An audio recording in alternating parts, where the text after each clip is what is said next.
Mon fils m'a appelé à minuit, maman. Je suis au commissariat. Ma belle-mère m'a frappé. Mais elle dit que je l'ai attaqué. Papa ne me croit pas. Je suis allé au commissariat avec mon nouveau mari, et l'officier a pâli et bégayé, je suis désolé. Je ne savais pas. Je m'appelle Cadence et j'ai 32 ans. Le téléphone sonnant à 23h47 aurait dû être mon premier avertissement que ce vendredi soir était sur le point de devenir inoubliable au point de vous faire remettre en question tout ce que vous pensiez savoir sur la justice. Maman, je suis au commissariat. Ma belle-mère m'a frappé, mais elle dit que je l'ai attaqué. Papa ne me croit pas, la voix de Jacob a claqué au téléphone comme un coup de fouet sur mon cœur. Mon fils de 11 ans m'appelait d'un commissariat, accusé d'avoir attaqué une femme adulte. La même femme qui lui rendait la vie misérable depuis 4 ans, mais apparemment j'étais la seule à tenir les comptes. J'étais déjà en train de m'habiller avant qu'il ait fini d'expliquer. Reste calme, mon chéri. Ne dis plus rien avant que j'arrive. J'arrive tout de suite. Andrew est apparu dans l'embrasure de la porte, les cheveux en désordre à cause du sommeil, mais instantanément alerte. Qu'est-ce qui ne va pas? Un seul regard sur mon visage, et il attrapait déjà sa chemise. C'est ça avec mon mari. La crise fait ressortir en lui quelque chose de stable et de déterminé qui me fait sentir que peut-être, juste peut-être, tout va bien se passer. D'où regardez-vous aujourd'hui? Indiquez votre emplacement dans les commentaires ci-dessous et appuyez sur les boutons j'aime et s'abonner si vous avez déjà senti votre cœur se briser à cause d'un appel de minuit. Vous voudrez certainement rester pour savoir ce qui s'est passé ensuite. Le trajet jusqu'au commissariat de police ressemblait à une navigation dans un brouillard épais. Même si la nuit était claire, je serrais le volant si fort que mes jointures sont devenues blanches tandis qu'Andrew tenait ma main libre et rayonnait de cette confiance calme qui m'avait attiré vers lui en premier lieu. Mon esprit parcourait les pires scénarios. Mais je revenais sans cesse à la même pensée. Comment en sommes-nous arrivés là? Parce que ce que j'ai trouvé à ce commissariat n'était pas seulement mon fils effrayé assis sur une chaise conçue pour les adultes, avec des marques rouges sur le visage et des égratignures sur les bras qui faisaient bouillir mon sang. C'était mon ex-mari Caleb debout à côté de sa femme Tiffany, tous deux dépeignant mon enfant comme une sorte de délinquant violent incapable de contrôler son tempérament. Mais voici ce qui rendait tout ce cauchemar particulièrement tordu. Il y a 4 ans, j'étais une femme complètement différente. Brisée, vaincue, recommençant à zéro avec rien d'autre qu'un enfant de 7 ans et plus de dettes que de dignité. Il y a 4 ans, si quelqu'un m'avait dit que j'entrerais dans ce commissariat et que je verrais des hommes adultes bafouiller pour s'excuser de leurs erreurs, j'aurais ri jusqu'à en pleurer. Mais c'est exactement ce qui s'est passé. Et pour comprendre pourquoi ce moment était plus doux que chaque morceau de chocolat que j'ai mangé par stress pendant mon divorce combiné, vous devez connaître le mariage qui m'a presque détruite. La femme qui a essayé d'effacer mon fils de la vie de son père, et l'homme incroyable qui m'a aidé à tout reconstruire à partir de zéro. Parce que cette histoire ne commence pas avec l'appel terrifié de Jacob depuis un commissariat. Elle commence le jour où j'ai découvert que mon mari menait une double vie et que mon avenir parfaitement planifié a explosé comme un château de cartes dans un ouragan. 4 ans plus tôt, je croyais sincèrement vivre le rêve américain avec un homme qui s'est avéré plus intéressé par l'escroquerie américaine. Caleb et moi vivions dans la magnifique maison coloniale de ses parents, avec la barrière blanche et tout ce que l'on voit dans ces publicités d'assurance. Je travaillais à temps plein comme hygiéniste dentaire pendant qu'il gérait l'entreprise d'assurance de sa famille. Et nous avions Jacob, qui avait 7 ans et était absolument parfait à tous égards importants. La seule chose qui me tracassait parfois était notre arrangement financier, qui, avec le recul, était aussi équilibré qu'une balançoire avec un éléphant à une extrémité. Chaque mois, je déposais consciencieusement tout mon salaire, moins les dépenses de base, sur notre compte d'épargne commun, regardant ce chiffre grandir avec la satisfaction de quelqu'un qui construit quelque chose de significatif.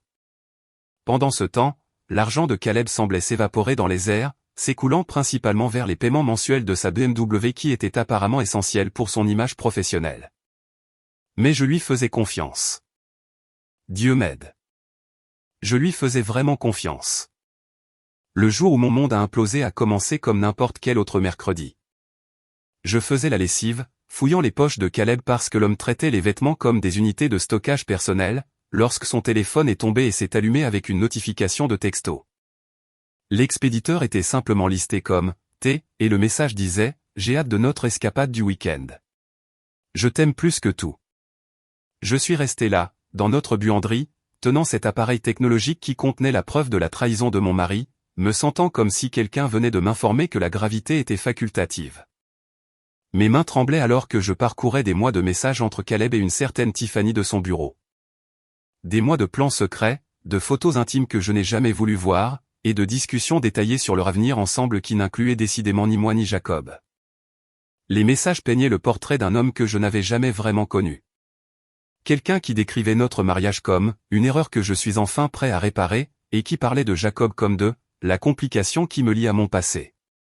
Lire ces mots, c'était comme avaler du verre mêlé à de l'acide. Quand je l'ai confronté ce soir-là, j'étais prête au déni, aux larmes, peut-être même à des supplications de pardon. Ce que j'ai eu à la place, c'est une froide indifférence qui m'a blessé plus profondément que n'importe quelle dispute n'aurait pu le faire. Il m'a regardé avec l'expression que quelqu'un pourrait avoir en discutant de la météo et a dit « Je suis malheureux depuis des années, Cadence.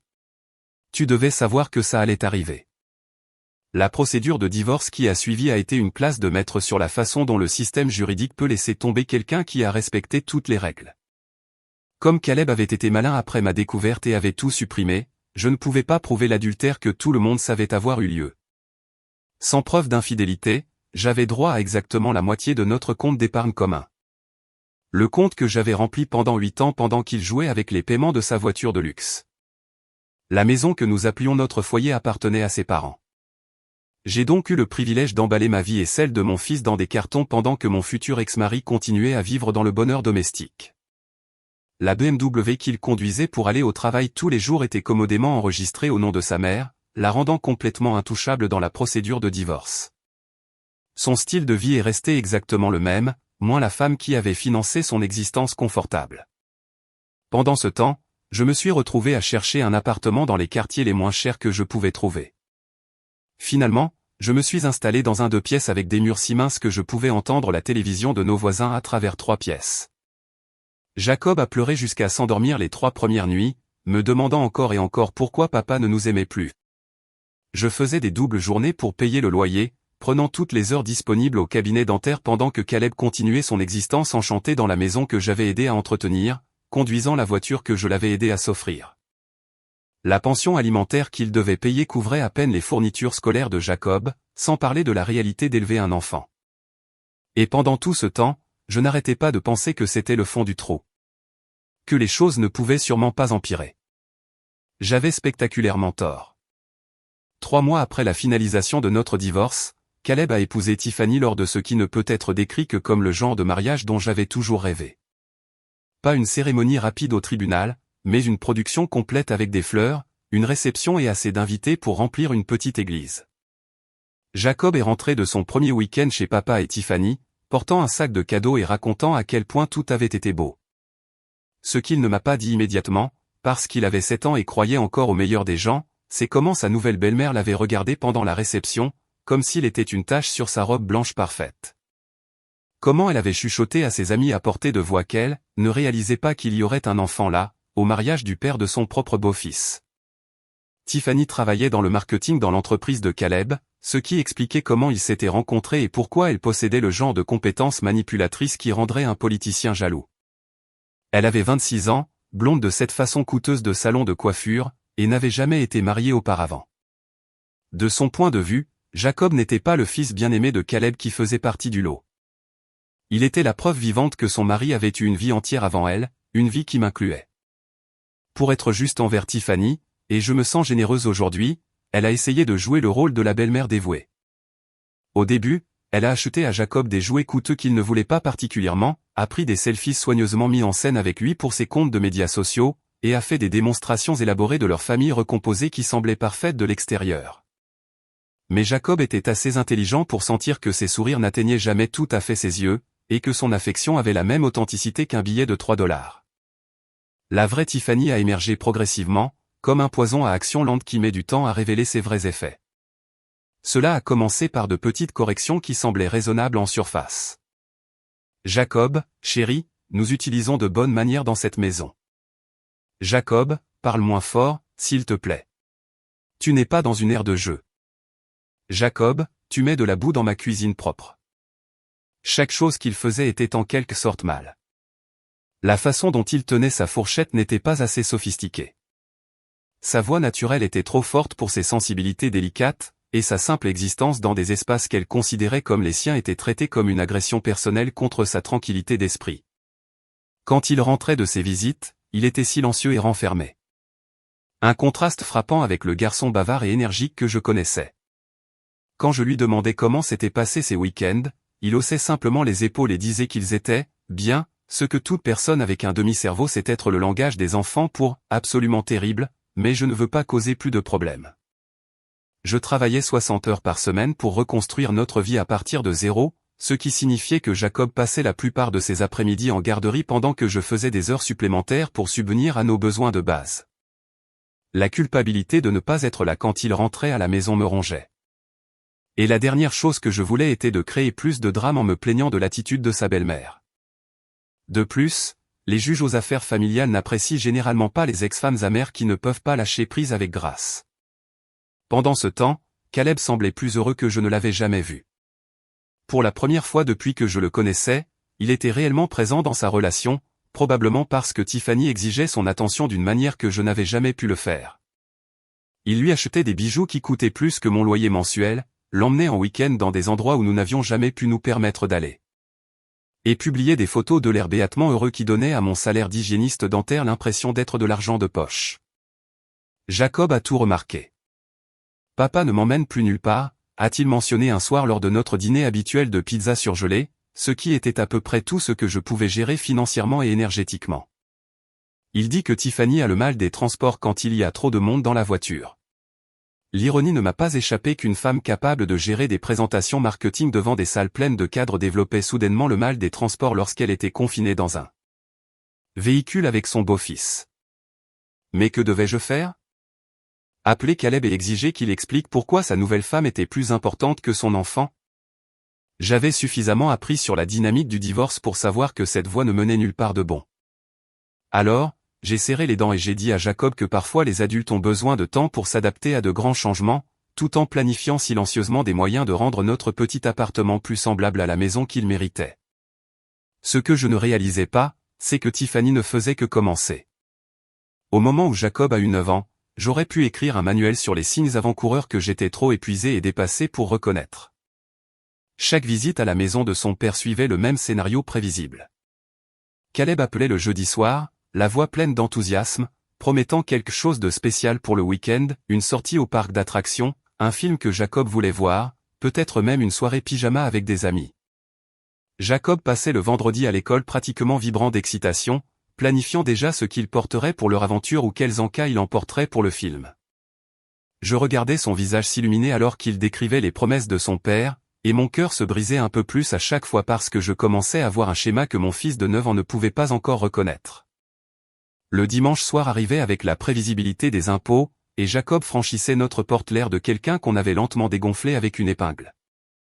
Ses épaules étaient affaissées, ses yeux bordés de rouge, et son bavardage habituel sur son week-end était remplacé par des réponses monosyllabiques qui me disaient tout ce que j'avais besoin de savoir.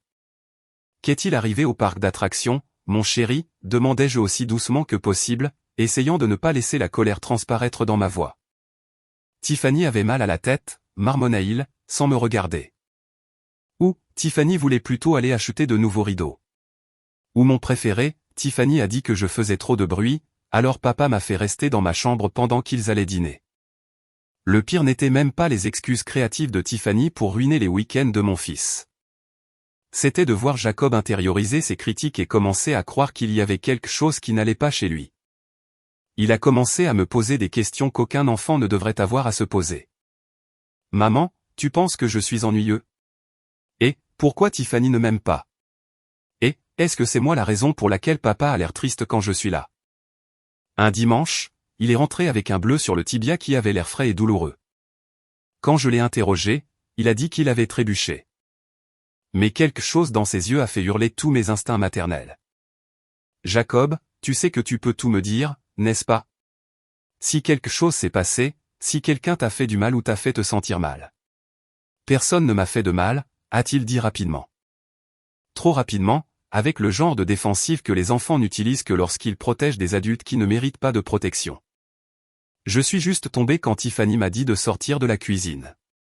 J'étais sur son chemin pendant qu'elle cuisinait. Cette nuit-là, j'ai appelé Caleb et j'ai essayé d'avoir une conversation d'adulte rationnel sur la détresse évidente de notre fils. Nous devons parler de Jacob, ai-je dit, sautant les plaisanteries parce que j'avais perdu patience à prétendre que tout était normal. Qu'est-ce qu'il y a avec lui? Le ton de Caleb était déjà défensif, comme s'il savait exactement quelle conversation allait suivre et avait préparé ses arguments à l'avance. Il rentre à la maison contrarié chaque week-end. Il marche sur des œufs chez vous et cela affecte aussi son comportement ici. Quelque chose doit changer.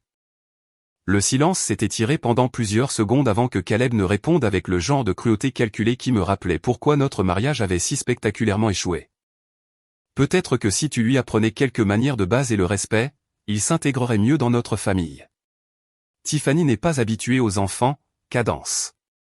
Elle fait de son mieux, mais Jacob peut être difficile. Elle ne devrait pas avoir à s'habituer à ton fils, Caleb. Il n'est pas un effet secondaire gênant de ta vie précédente. C'est ton enfant, et il devrait se sentir le bienvenu chez toi. Ne me dis pas comment gérer ma famille, a-t-il claqué. Et l'accent possessif sur « m'a dit tout ce que j'avais besoin de savoir sur la place de Jacob dans sa liste de priorités. Sa famille. Les mots m'ont frappé comme un coup physique parce que j'ai compris exactement ce qu'il voulait dire. Sa vraie famille, c'était Tiffany maintenant, avec sa décoration intérieure parfaitement coordonnée et son aversion pour le chaos qui accompagne les enfants. Jacob et moi n'étions que des obligations de son passé, des rappels gênants de la vie qu'il avait dépassée. Cette même semaine, dans ce qui semblait être un signe de l'univers que les choses pourraient peut-être s'améliorer, j'ai rencontré Monica à l'épicerie. Monica avait été ma colocataire à l'université et restait l'une de ses amies qui pouvait lire mon visage comme un livre écrit en gros caractères.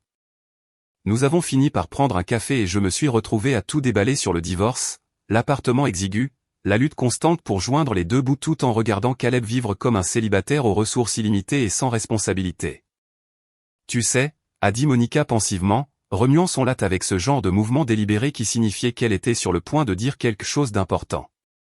Tu devrais appeler Andrew. Andrew. Je n'avais pas entendu ce nom prononcé à voix haute depuis des années, mais mon cœur a fait un petit bond quand même, comme une mémoire musculaire qui se réveille après une longue dormance. J'ai entendu par des amis communs qu'il était revenu en ville, a continué Monica, observant attentivement mon visage. Il travaille maintenant au centre-ville, il réussit très bien. Jamais marié, pour autant que je sache. Cette nuit-là, allongé sur mon lit d'occasion pendant que Jacob dormait dans sa petite chambre que j'avais essayé de rendre joyeuse avec des décorations de magasins à bas prix. J'ai fixé le plafond et je me suis laissé penser à Andrew Reeves pour la première fois depuis des années. Nous avions été si bien ensemble à l'université, intelligents, drôles, ambitieux et absolument fous l'un de l'autre. Nous avions sérieusement parlé de mariage, d'enfants et de construire quelque chose de réel ensemble. Mais ensuite, la vie nous avait entraînés dans des directions différentes après l'obtention de notre diplôme, comme la vie le fait quand on est jeune et qu'on pense que l'amour peut tout surmonter. Il avait obtenu cette offre d'emploi incroyable à Chicago, et on m'avait offert un poste ici. Nous étions tous les deux trop fiers et trop effrayés pour demander à l'autre de sacrifier sa carrière, alors nous avions pris le genre de décision mutuelle qui semble mature à 22 ans et stupide à 32 ans. Je n'aurais jamais imaginé que, un jour, quand nous serons prêts, arriverait alors que j'étais une mère célibataire fauchée dormant sur un matelas que j'avais acheté avec un plan de paiement. Mais peut-être que Monica avait raison. Peut-être était-il temps d'être assez courageuse pour découvrir à quoi, un jour, pourrait ressembler. Trouver Andrew sur les réseaux sociaux a nécessité le genre de harcèlement minutieux qui rendrait un détective privé fier. Et j'ai passé un temps embarrassant à faire défiler ses photos avant de trouver le courage d'envoyer un message.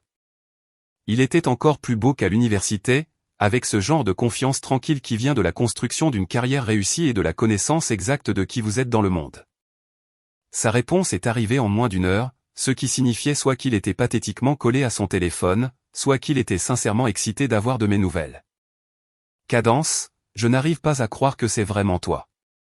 J'ai entendu par des amis communs que tu étais de retour en ville. Y a-t-il une chance que tu veuilles prendre un café ce week-end et qu'on se rattrape correctement? Nous nous sommes rencontrés dans un petit café du centre-ville qui servait le genre de café hors de prix que je ne pouvais généralement pas justifier d'acheter. Et au moment où je l'ai vu attendre à une table d'angle, j'ai eu l'impression d'entrer dans une maison chaude après avoir été dehors dans le froid pendant des années. Le même sourire facile qui avait fait palpiter mon estomac à l'université. La même façon d'écouter comme si chaque mot que je disais était la chose la plus intéressante qu'il ait entendue de toute la journée. Quand je lui ai parlé du divorce, il n'a pas offert de platitudes vides ou essayé de tout réparer avec des discours optimistes sur des jours meilleurs à venir. Il a juste écouté avec ce genre d'attention concentrée qui m'a rappelé ce que c'était que d'être vraiment entendu par une autre personne. « Tu es plus forte que tu ne le penses », a-t-il dit finalement, se penchant en arrière sur sa chaise et étudiant mon visage avec ses yeux intelligents que je n'avais jamais oubliés. « Tu l'as toujours été, même à l'université. J'avais l'habitude de te regarder t'attaquer à ces problèmes de chimie organique impossibles avec une détermination qui me faisait penser que tu pourrais probablement diriger le monde si tu t'y mettais. » Ce premier café s'est transformé en dîner le week-end suivant. Le dîner a mené à de longues conversations téléphoniques après que Jacob soit allé au lit.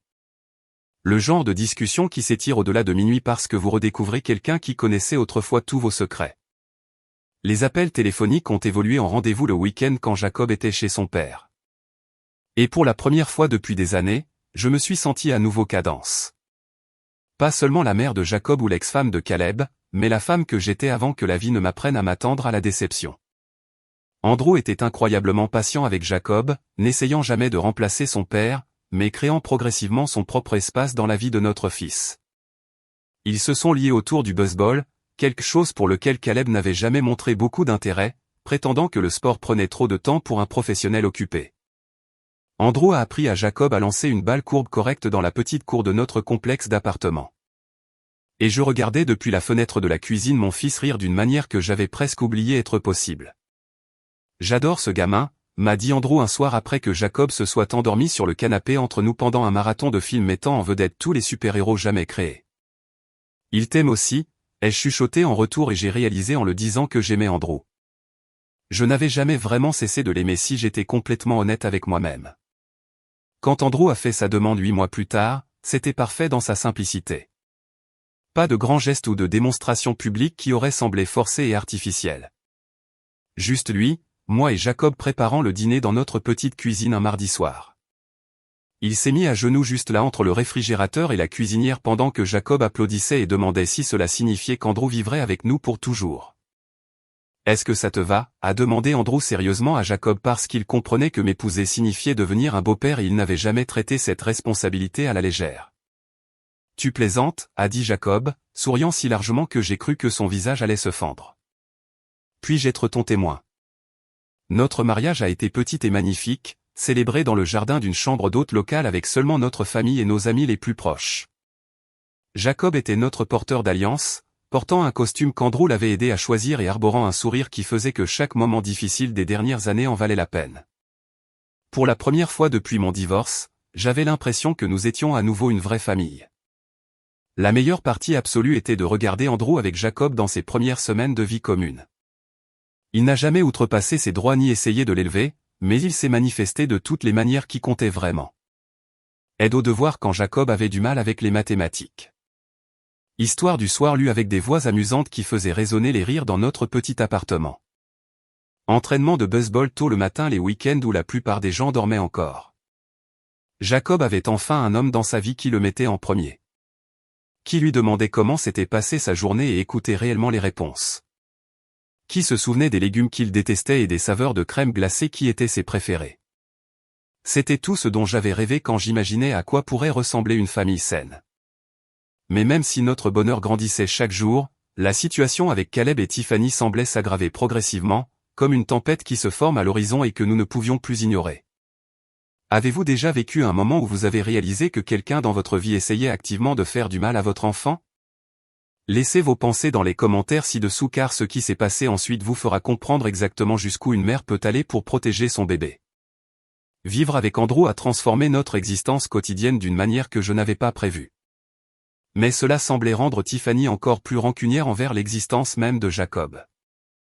Elle a commencé à appeler avec des changements de dernière minute de plus en plus fréquents aux horaires de garde, prétextant des urgences familiales soudaines ou des obligations professionnelles inattendues qui coïncidaient toujours avec des activités que Jacob attendait avec impatience.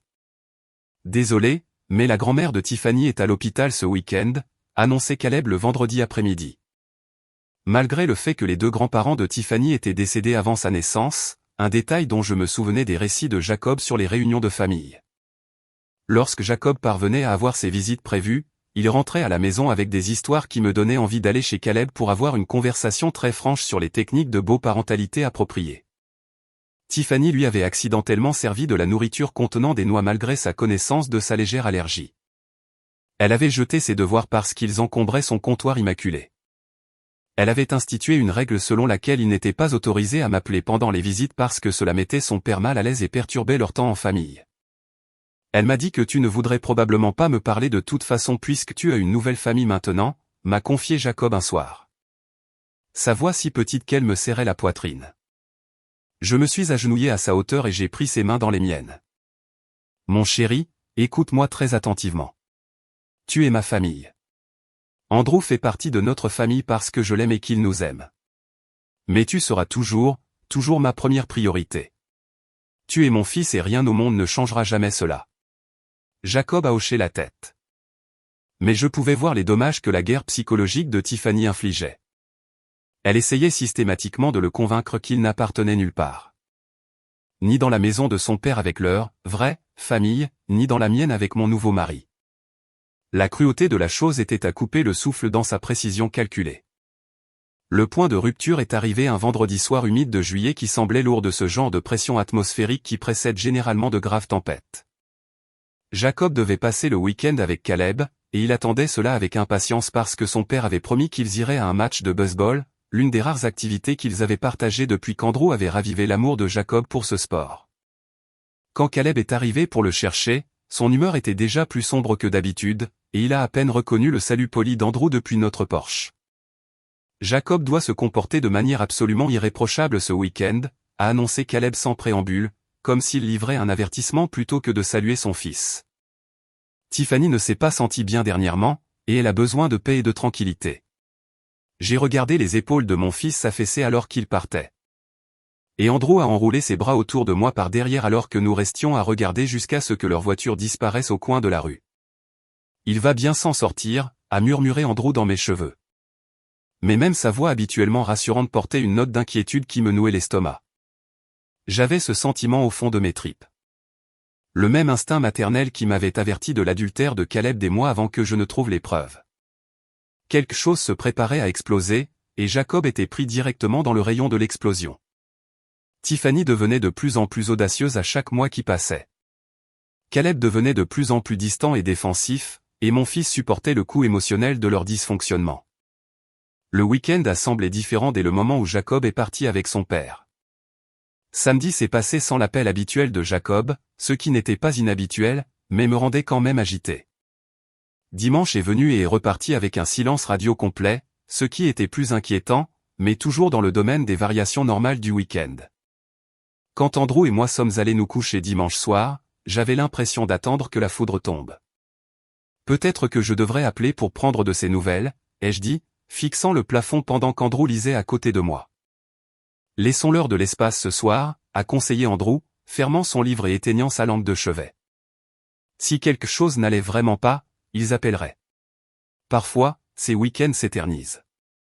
Parole célèbre, s'il en est. À exactement 23h47, mon téléphone a brisé le silence de notre chambre avec sa sonnerie stridente. Le numéro sur l'écran a glacé mon sang. Il provenait du commissariat de police.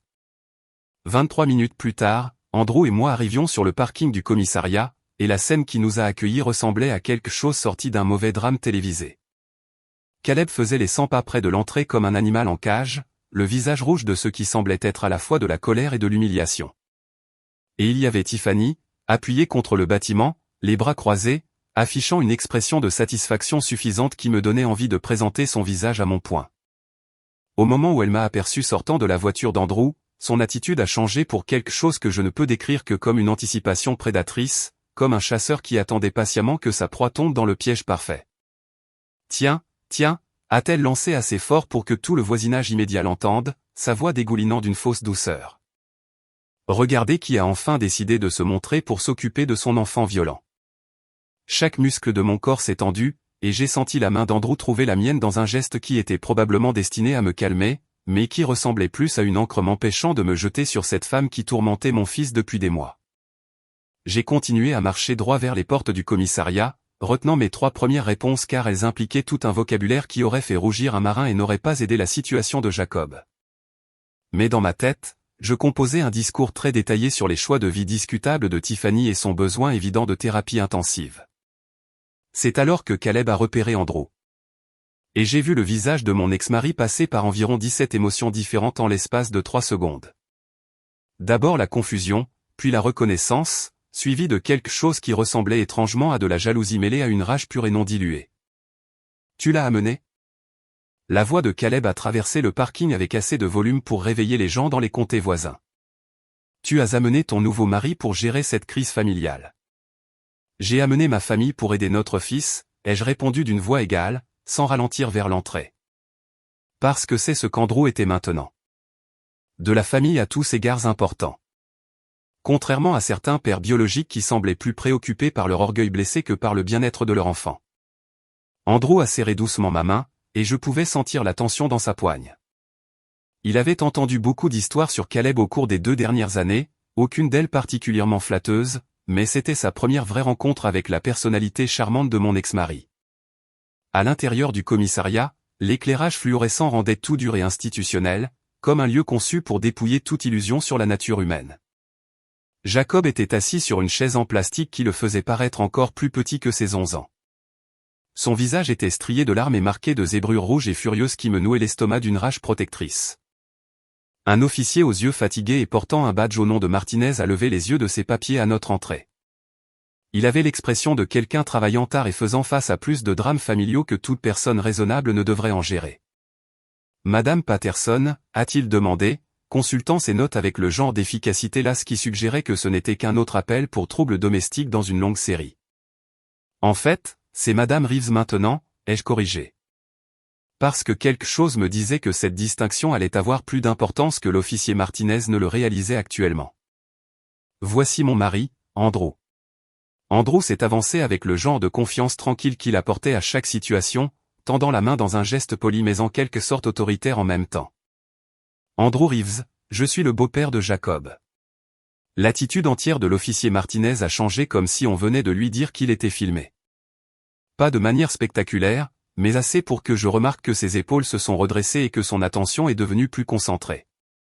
Quelque chose dans la présence d'Andrew changeait toute la dynamique de cette situation, bien que je ne puisse pas encore tout à fait mettre le doigt dessus. « Monsieur Reeves » a dit Martinez avec un signe de tête respectueux qui semblait porter plus de poids qu'une simple politesse. « Je n'étais pas au courant que vous étiez impliqué dans cette situation. » Derrière nous, j'ai entendu la prise de souffle aiguë de Tiffany, et quand j'ai jeté un coup d'œil par-dessus mon épaule. Son expression était passée de la satisfaction suffisante à quelque chose qui ressemblait étrangement à de l'inquiétude. Apparemment, elle ne s'attendait pas à ce que l'arrivée d'Andrew change quoi que ce soit de significatif dans le déroulement de la soirée. Elle était sur le point d'apprendre à quel point elle pouvait se tromper. Je n'étais pas au courant non plus, a dit Andrew avec le genre de précision calme qui a fait que tout le monde dans la pièce a prêté plus d'attention. Jusqu'à ce que mon beau-fils nous appelle de votre commissariat après de minuit, disant qu'il avait été agressé physiquement et qu'il était traité comme un criminel. Les mots sont restés suspendus dans l'air comme la fumée d'un pistolet récemment tiré, et j'ai vu le visage de Caleb prendre une intéressante nuance de violet qui n'était probablement pas médicalement conseillée. Il s'est avancé avec le genre de posture agressive qui suggérait qu'il était sur le point de dire quelque chose de spectaculairement stupide. « Attendez une minute » a bafouillé Caleb, sa voix montant à chaque mot.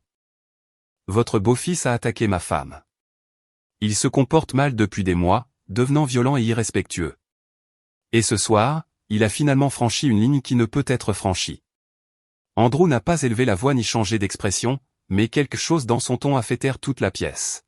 « Caleb, je pense que tu devrais laisser les officiers mener leur enquête avant de faire d'autres déclarations. » Le changement de pouvoir dans cette pièce a été immédiat et indubitable. Soudain, l'officier Martinez regardait Jacob avec des yeux différents, prenant en compte les marques rouges sur son visage et les égratignures sur ses bras avec ce qui semblait être une préoccupation croissante plutôt que du scepticisme. « Mon garçon » a dit Martinez en s'accroupissant au niveau de Jacob avec le genre de douceur qui aurait dû être présente dès le début. « Peux-tu me dire exactement ce qui s'est passé ce soir ? Prends ton temps et commence par le début. » Jacob a jeté un regard nerveux à son père, puis à Tiffany, et enfin à moi. Je lui ai fait le sourire le plus encourageant que je pouvais gérer dans les circonstances, et j'ai hoché la tête pour qu'il continue. C'est elle qui a commencé, a-t-il dit, sa voix petite, mais gagnant en force au fur et à mesure qu'il parlait. Tiffany était en colère parce que j'ai accidentellement renversé du jus sur son comptoir de cuisine en essayant de me faire une collation. Elle m'a traité de maladroit et de stupide et a dit que je ruinais son week-end paisible. Et ensuite, que s'est-il passé, a demandé doucement Martinez, son stylo en suspens au-dessus de son bloc-notes. Quand j'ai essayé de nettoyer, elle a dit que j'empirais les choses et que je ne faisais jamais rien de bien. Puis elle m'a dit que j'étais comme ma mère, inutile, désordonnée et décevante.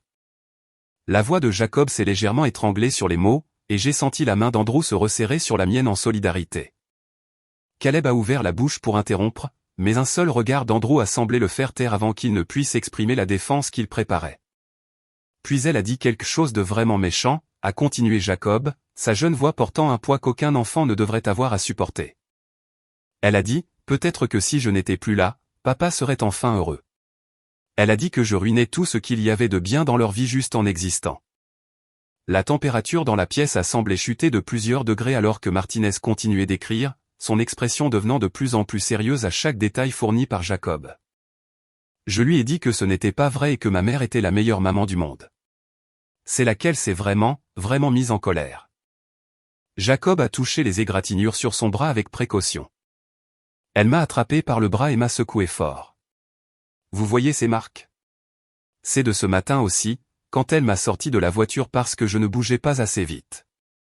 J'ai vu les sourcils de l'officier Martinez se lever alors qu'il prenait note de cette information supplémentaire, et Andrew s'est penché légèrement en avant avec un intérêt renouvelé.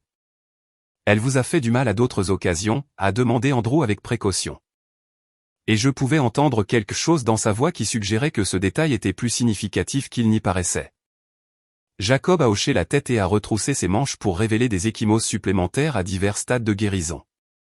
Elle m'attrape souvent quand papa ne regarde pas, mais aujourd'hui elle était en colère pour autre chose.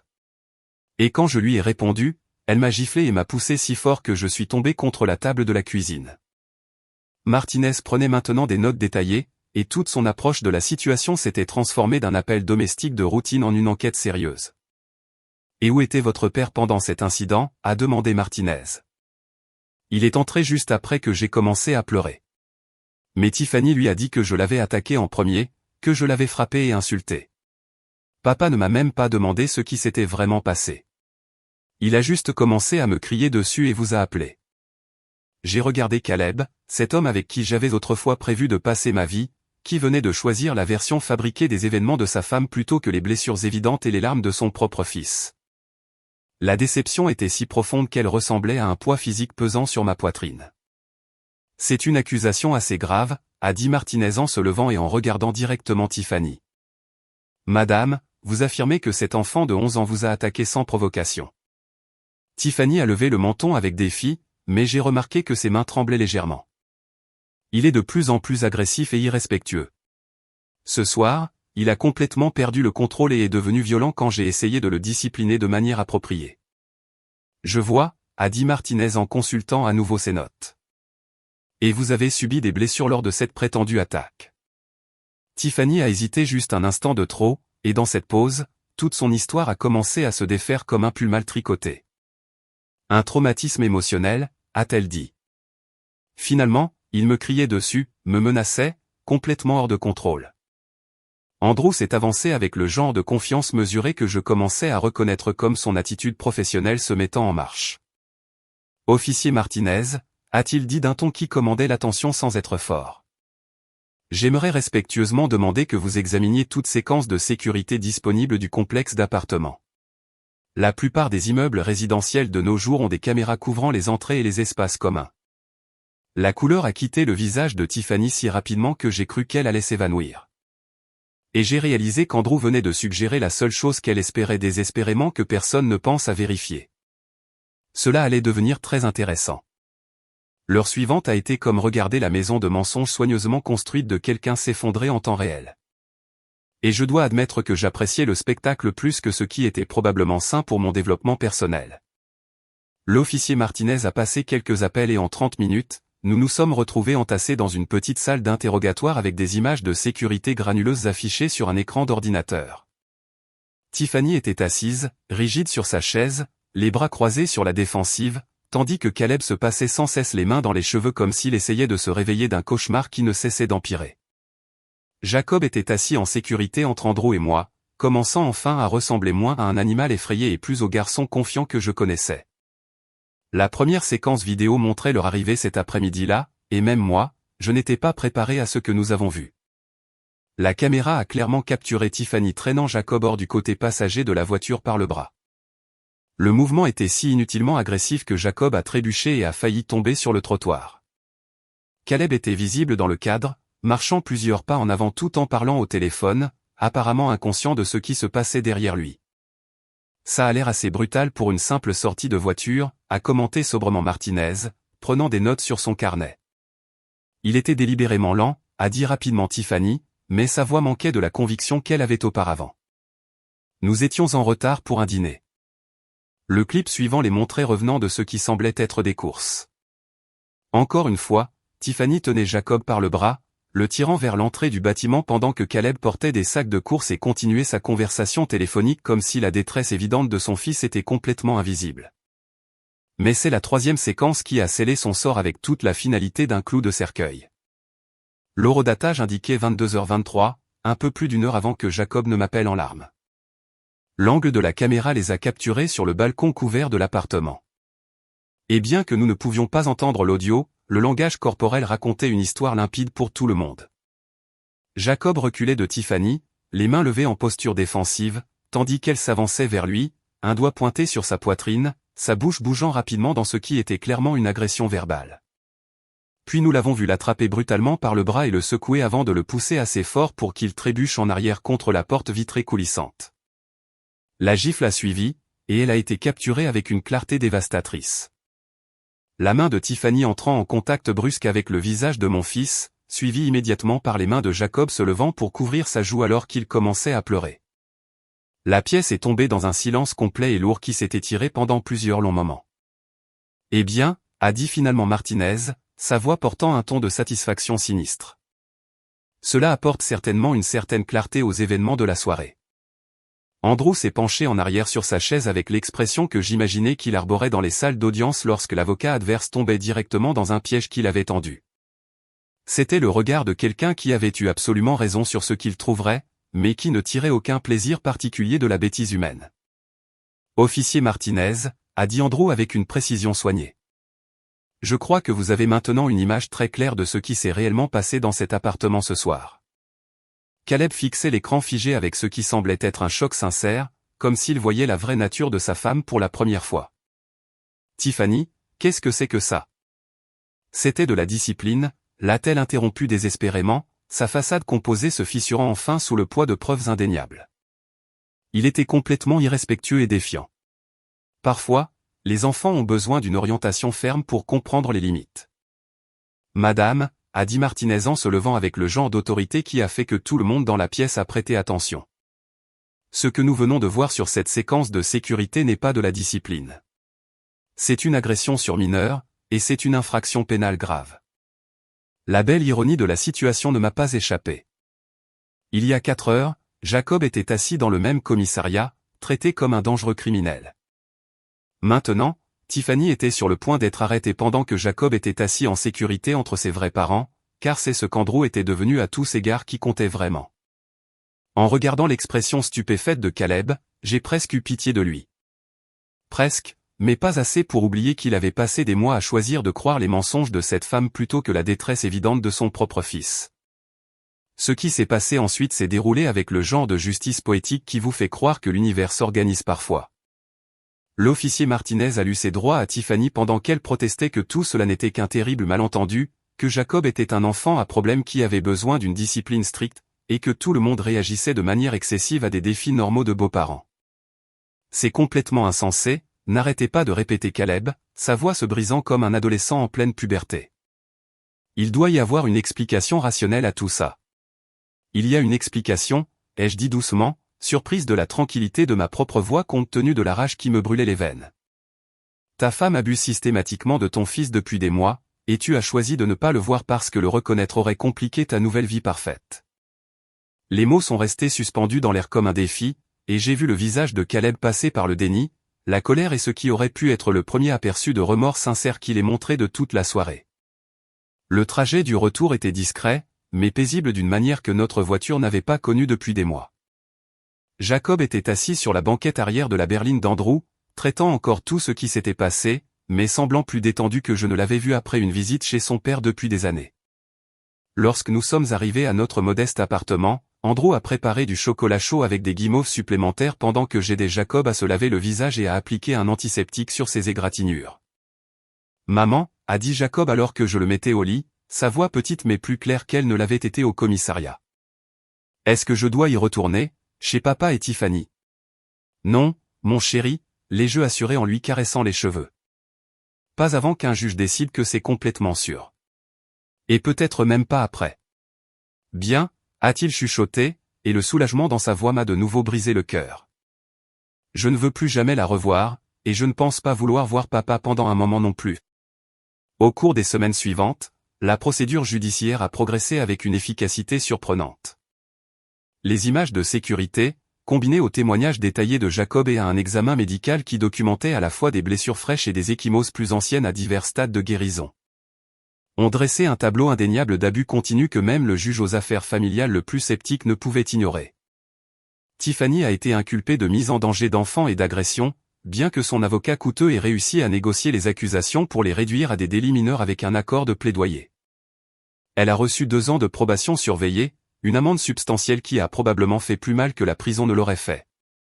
Des conseils obligatoires en gestion de la colère et une thérapie ordonnée par le tribunal pour traiter les problèmes psychologiques qui lui faisaient penser qu'abuser d'un enfant était un comportement acceptable. Plus important encore, il lui a été interdit de manière permanente d'avoir tout contact avec Jacob, ce qui signifiait que si Caleb voulait maintenir une relation avec son fils, il devrait choisir entre sa femme et son enfant. Le juge aux affaires familiales a été particulièrement peu impressionné par l'incapacité totale de Caleb à protéger son fils des abus évidents qui se produisaient dans sa propre maison. Votre honneur, a plaidé faiblement l'avocat de Caleb. Mon client n'avait aucune connaissance du comportement inapproprié de sa femme envers l'enfant. Le juge Richardson a regardé Caleb par-dessus ses lunettes de lecture avec le genre d'expression habituellement réservée aux personnes qui insistent sur le fait que la Terre est plate. Monsieur Patterson, vous vivez dans la même maison que cet enfant. Selon les images de sécurité, vous étiez présent lors de certains de ces incidents. Demandez-vous sérieusement à ce tribunal de croire que vous n'étiez absolument pas au courant que votre femme abusait physiquement et émotionnellement de votre fils? Caleb est resté assis dans un silence inconfortable parce que quelle réponse possible pouvait-il donner? Qu'il était si absorbé par son nouveau mariage qu'il avait oublié sa responsabilité première en tant que père. Qu'il avait choisi de croire les mensonges de sa femme plutôt que d'enquêter sur la détresse évidente de son fils. Qu'il avait été volontairement aveugle parce que reconnaître la vérité l'aurait obligé à faire des choix difficiles. Le tribunal a suspendu les droits de visite non surveillés de Caleb indéfiniment. Tout contact futur avec Jacob serait limité à des visites surveillées dans un lieu public avec la possibilité d'un rétablissement progressif des privilèges uniquement si Jacob exprimait son intérêt et qu'un thérapeute désigné par le tribunal le jugeait approprié pour son bien-être émotionnel. 6 mois plus tard, Tiffany a terminé son accord de plaidoyer et a reçu la peine minimale autorisée par la loi. Leur mariage a duré exactement 2 semaines de plus après que sa condamnation soit devenue définitive. Il s'avère que lorsque vous retirez l'ennemi commun d'un garçon de 11 ans de l'équation, certains couples découvrent qu'ils n'ont en fait pas grand-chose en commun après tout. La première visite supervisée ordonnée par le tribunal entre Caleb et Jacob a eu lieu dans un centre de ressources familiales du centre-ville, dans une pièce joyeusement décorée remplie de jouets et de jeux conçus pour aider les familles fracturées à tenter une sorte de guérison. J'ai déposé Jacob avec des instructions strictes de m'appeler immédiatement s'il se sentait mal à l'aise, et Andrew a attendu sur le parking en lisant des dossiers au cas où nous aurions besoin de partir rapidement. Jacob est sorti après exactement 60 minutes, l'air émotionnellement épuisé et en quelque sorte plus vieux que ses 12 ans. « Comment ça s'est passé, mon grand ?» ai-je demandé doucement alors que nous rentrions à la maison dans les rues familières de notre quartier. Papa n'arrêtait pas de s'excuser, a dit Jacob doucement, fixant les maisons qui défilaient par la fenêtre passager. Il a dit qu'il ne savait pas ce que Tiffany faisait vraiment, et il voulait que nous soyons à nouveau une famille comme avant. Et qu'en penses-tu? Jacob est resté silencieux un long moment, et je pouvais le voir réfléchir à des pensées trop complexes pour que quelqu'un de son âge ait à naviguer. Je ne le crois pas, maman, a-t-il dit finalement, sa voix portant une tristesse qui me serrait la poitrine. Il était là quand elle me disait des choses méchantes.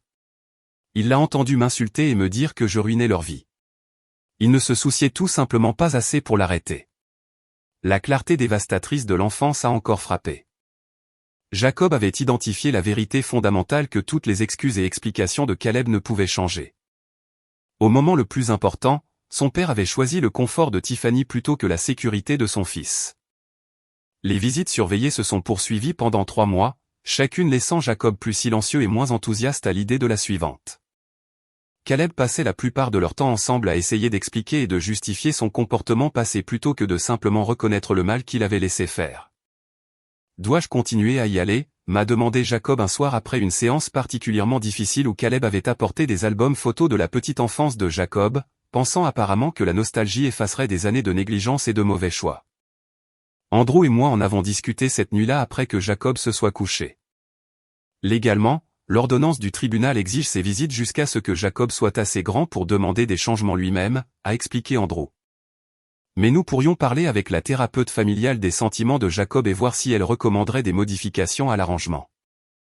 La thérapeute désignée par le tribunal, le docteur Sarah Chen, était une femme pragmatique avec une vaste expérience des traumatismes familiaux. Après plusieurs séances avec Jacob, elle a convenu que les visites surveillées devenaient contre-productives et potentiellement retraumatisantes. L'enfant est contraint de s'engager à plusieurs reprises avec un parent qui ne peut reconnaître l'étendue de ses échecs, a-t-elle écrit dans son rapport officiel au tribunal. Plutôt que de faciliter la guérison, ces visites renforcent le sentiment de Jacob que ses besoins émotionnels sont secondaires aux attentes des adultes. Elle a recommandé que les visites soient réduites à 1 fois par mois avec la possibilité pour Jacob de les refuser entièrement lorsqu'il atteindrait 14 ans et pourrait légalement exprimer ses préférences au tribunal. Jacob a choisi d'exercer cette option immédiatement. Caleb m'a appelé lorsqu'il a reçu la notification. Sa voix était un mélange de fureur et de désespoir qui me rappelait pourquoi notre mariage était voué à l'échec bien avant l'arrivée de Tiffany. « Tu le montes contre moi ?» a-t-il accusé, retombant dans les mêmes tactiques de rejet de la faute qu'il avait toujours utilisées lorsqu'il était confronté aux conséquences de ses choix. « Non, Caleb, ai-je répondu calmement. Tu as fait ça toi-même quand tu as permis à ta femme de l'abuser pendant des mois pendant que tu regardais ailleurs parce que le reconnaître aurait été gênant. Je n'ai jamais voulu que tout cela arrive. Mais c'est arrivé. » Et Jacob se souvient de chaque instant. Il se souvient de s'être senti en insécurité chez toi, et il se souvient que tu as choisi de croire ses mensonges plutôt que ses larmes. Le téléphone est resté silencieux pendant plusieurs longs moments avant que Caleb ne reprenne la parole. Sa voix était vaincue d'une manière que je n'avais jamais entendue auparavant. « Comment puis-je arranger ça, Cadence ?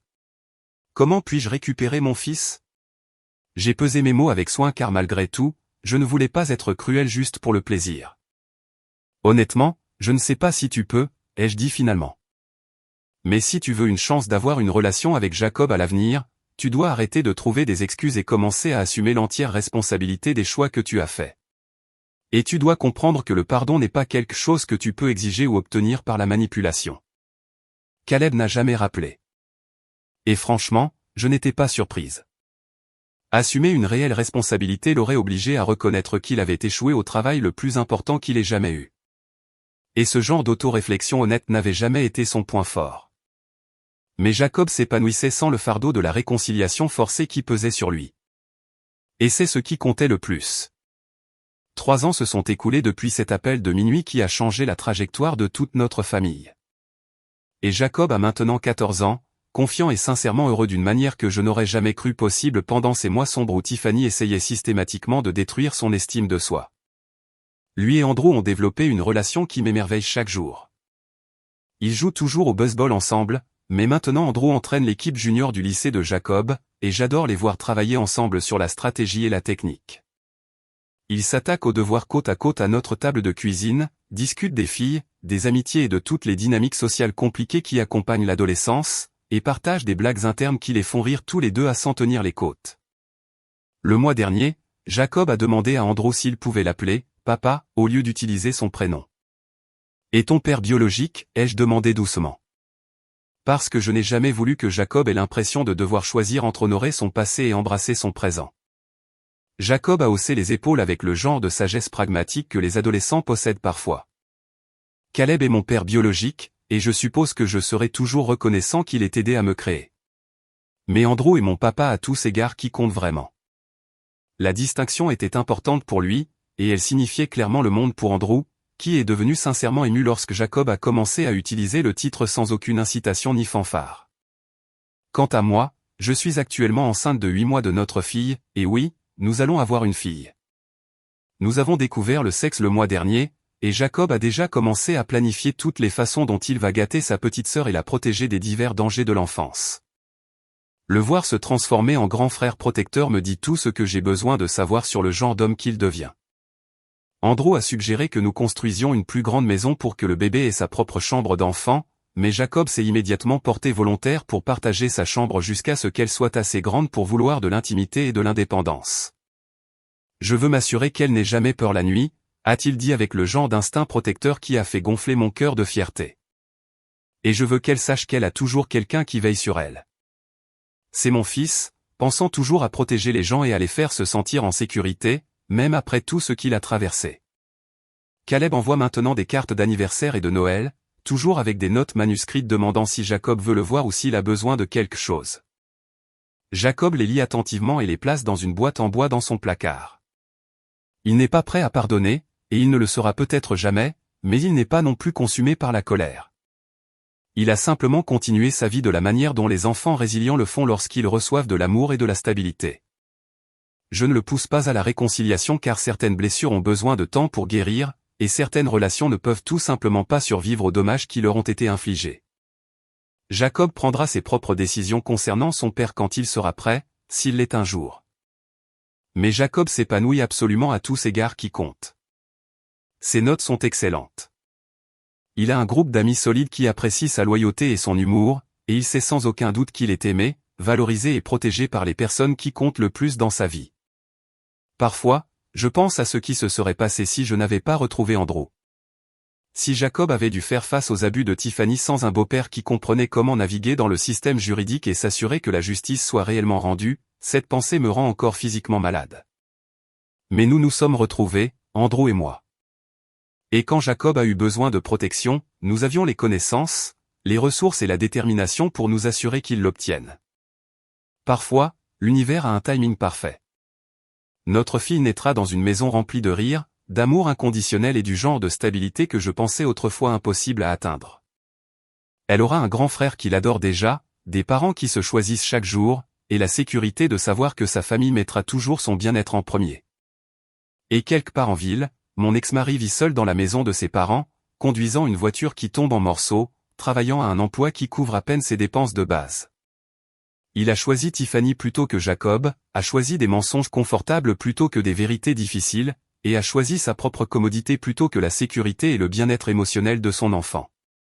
Maintenant, il doit vivre avec ses choix pour le reste de sa vie, tout comme Jacob doit vivre avec les conséquences d'avoir un père qu'il a laissé tomber au moment le plus important. Quant à nous, nous construisons quelque chose de beau, de réel et de permanent. Le genre de famille que personne ne peut nous enlever parce qu'elle est construite sur un amour et un respect réel au lieu de l'obligation et de la commodité. Si cette histoire a résonné en vous, assurez-vous de liker et de vous abonner pour plus d'histoires sur les familles qui refusent de baisser les bras même lorsque les chances semblaient impossibles. Parfois, la meilleure vengeance est simplement de construire une vie si merveilleuse que votre passé ne peut pas vous atteindre. Et Jacob, il n'a jamais été plus heureux, plus en sécurité ou plus aimé. Ce qui signifie que je n'ai jamais été plus fier d'être sa mère. C'est à cela que ressemble la victoire lorsque vous êtes enfin assez courageux pour vous battre pour ce qui compte le plus.